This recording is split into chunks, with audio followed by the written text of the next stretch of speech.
So if every time I received only $1 for the following question, Kevork, where is the S-300? I think we would have buried poverty in the entire world.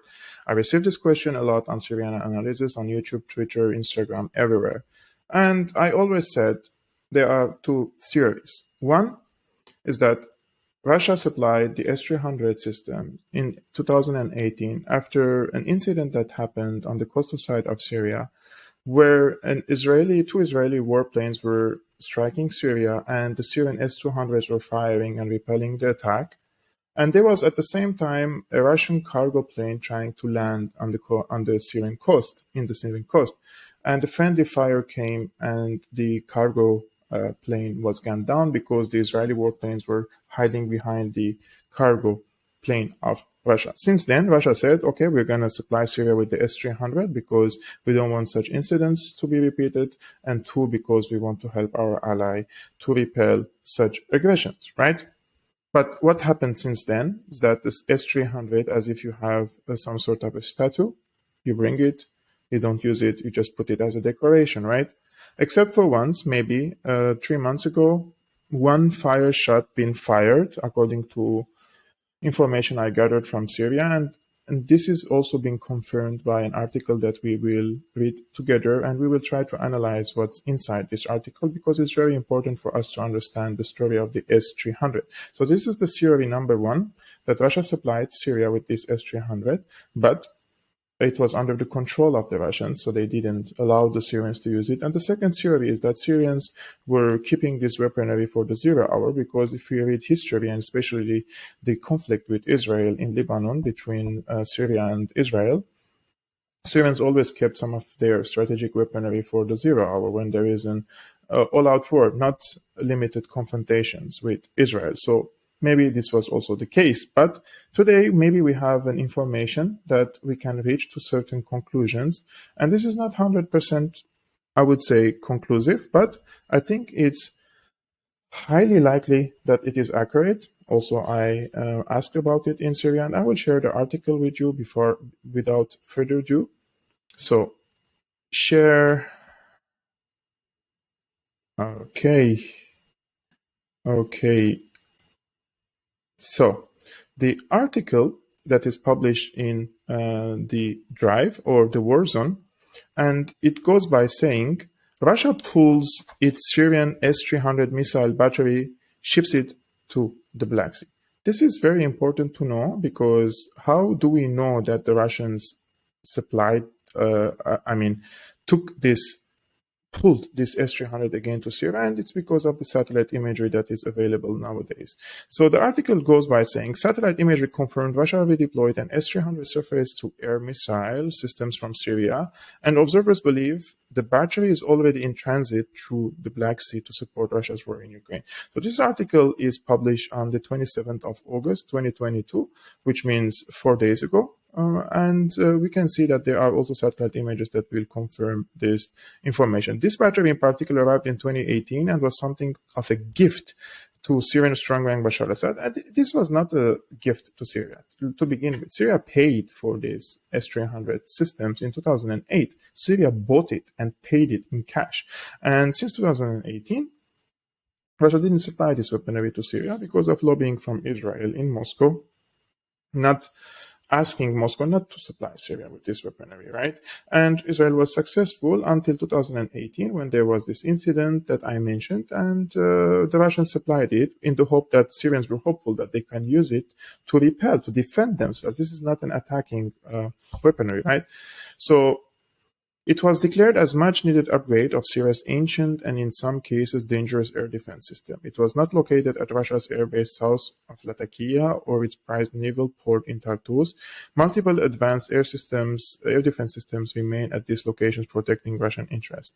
Instead, this S-300 sat inland and was supposed to protect critical Syrian targets, and this is true. Some of them were in Damascus, others were in Homs and Hama, and I would say particularly in Misyaf. And in Misyaf, there is a military research center, and there the Israelis accuse Syria of developing their missile program, right? And they have assassinated through proxies the head of I think the engineering team of the Misyaf Research Center. They have bombed this area multiple times, many times since the start of the war in 2011, in the hope for destroying what Israel claims to be a factory for long-range missiles. And there could be help from advisors from allied countries. I don't know, but Israel attacked this area multiple times, including a few days ago when Misyaf was under heavy bombardment by the Israeli Air Force. And this has came only 2 days after Russia pulled its S-300 from Misyaf. So as we can see, according to the author, this gift has been taken back to the Black Sea to support the Russia's war in Ukraine. Private intelligence firm Image Satellite International released imagery showing the battery is now empty garrison near Masyaf, Syria on Friday. Accompanying imagery caught the battery's vehicles lined up neatly in Tartus at Russia's naval base with the cargo ship Sparta 2 waiting across the harbor. So those are the satellite imagery. I will try to show you some of these images. Let's watch together. Okay. So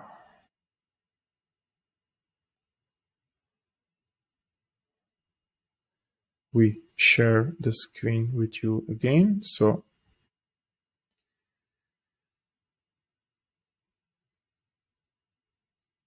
okay, these are the images. They are being uploaded now. Okay, thank you very much, Twitter. Using some softwares to record the screen is sometimes very ridiculous. However, we have to use some of these softwares to capture the screen. Okay, so this is the image, okay?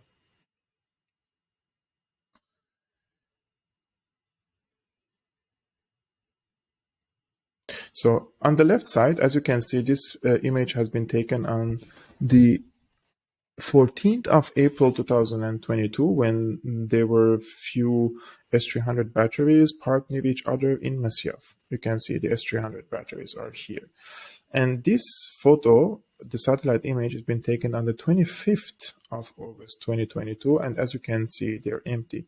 So some may say maybe they are transferred to other places. That's also a possible scenario. However, we have also other images and I would say a video, and I will show you in a moment. And this one is important because it shows clearly that this Sparta 2 warship, it is moving to the Phosphorus from the Mediterranean to the Phosphorus to the Black Sea. Now, this is the video being published by a person called Yoruk Ishik. He follows the movement of ships, warships, and cargo ships in the Phosphorus to the Black Sea, and from the Black Sea to the Mediterranean. And funny enough, he blocked me. I don't know who is he. I have never engaged with him. I tried to check the video on his site, but on his Twitter account, but he's blocking me, so I can't. But I can show you here on the website when we can play it like this. And he says this is the Sparta 2 that has moved from Tartus, and it is passing the Phosphorus on the 24th of August 2022 in the middle of the night. So it has been confirmed that this cargo has been moved from Tartus, and it was carrying S-300 batteries, and they're moving from Syria into Ukraine. And I wanna mention here that according to this article, which I also double checked in Syrian, and it is accurate, this Masyaf S-300 systems, they fired only once against Israeli fighter jets, and it was on May 13th, 2022. Israel downplayed the incident as a one-off, and that the missiles were fired after Israeli jets had left the area, potentially more bluster than actual engagement. According to this article, I also asked, as I mentioned, and it is true. So since Syria received this system from 2018 till 2022, in 4 years, it has been fired only once, and we don't know if those who fired it were Syrians or the Russians. But now the Russians, as I mentioned, they took it back. They took it back to Russia. And I will be very honest with you. I don't know why the Russians, at the first place, they supplied Syria with this weaponry if they don't want the Syrians to use it. And why do they don't want Syrians to use it? Because this is a defensive weapon and they want to protect their own skies. And Syria is now exposed to the Israeli fighter jets, especially the newer ones, the sophisticated ones. Israel has a big technological superiority over Syria when it comes to weaponry. And Syria at least needed the S-300 to protect its skies. And even when Russia supplied it to Syria, they never let Syrians use it. So the theory that says Russians are in control of the S-300, it is highly likely that is correct. Now we know it because Russians were, they took it back. I mean, if it was for Syria, Syrians, why would they give it to Russia again, right? Because they paid the price for this weaponry. But there are many questions here I would like to ask you. Number one, why Russia supplied Syria with this weaponry if they don't want Syrians to use it? Number one. Number two, how can Syria now protect its airspace against the Israeli attacks? And three, what can Syria do to protect its airspace? Can Syria buy weaponry from other countries? Like some would say, oh, let them go and buy from China and from Iran. And I would say, okay, but let's ask logical questions because I'm not an expert, so I'm asking you these questions. Maybe some of you know. If Syria bought an air defense system from China, let's say, can the Syrian army integrate it into its army? Because the Syrian army uses mostly technology belongs to Russia. So can you bring a Chinese weaponry and integrate it into a Russian system? The same applies to the Iranian weapons, right? So what alternative Syria has in this regard, militarily speaking? And do you think Russia betrayed Syria in this regard? And I don't like to be childish in this regard, right? Some people are like, oh, so Russia will sell Syria for a cheap price. I mean, these things never didn't happen, and I don't think it will happen. But why Russia is treating Syria in this way? Syria is a very important ally for Syria. And I know Syria is weak at the moment. And in order to gain a bigger respect from any other player, you need to be also powerful. I understand that. But at the same time, were it not for Syria and the steadfastness of the Syrian state, the Syrian army against this global terrorism, I don't think Russia would have been able to become a major power nowadays again and to challenge the American hegemony. And the Ukrainian war would have never happened if Syria lost this war, right? So let me know your opinion in the comments below. I think it's very important for us to discuss about this issue. I want to also host a person, a military expert. If you know someone, please mention his name with a link how to contact him, maybe his Twitter account, his Facebook, or email, or whatever. I want a military expert to explain to us the importance, the significance of S-300, why it was important for Syria, and what does it mean for Syria now that Russia redeployed this weaponry from Syria to Ukraine, and how Syria can manage to protect its airspace and through what technology. I want someone who is a military expert can explain to us this. I would like to interview him for Syriana analysis and bring this interview to you. So if you know someone, please mention the name in the description below. I've been your host, Kirk Almacian of Syriana Analysis. If you're new, please subscribe and hit the like button. It really helps me with the algorithm of YouTube. And if you want to support my work, you can become a patron or any other means. It's mentioned in the description below. It's very important for me, guys, to survive. And I apologize that in the last 3 weeks, I didn't publish longer videos because I was on a vacation to meet my parents. So I only managed to record shorter videos for you during my vacation, because I don't want to leave Syriana analysis without content for 3 weeks. So I was happy in my vacation to see my parents, and I wish you the same, guys. I wish you a happy day and a productive day, I would say, because productivity is very important also for me. When I start to work, I feel also happier. So I wish you the same, because productivity gives us a sense of pride and that you're doing something. Anyways. Long story short, the S-300 has gone from Syria. Let me know your opinion in the comments below and see you next time.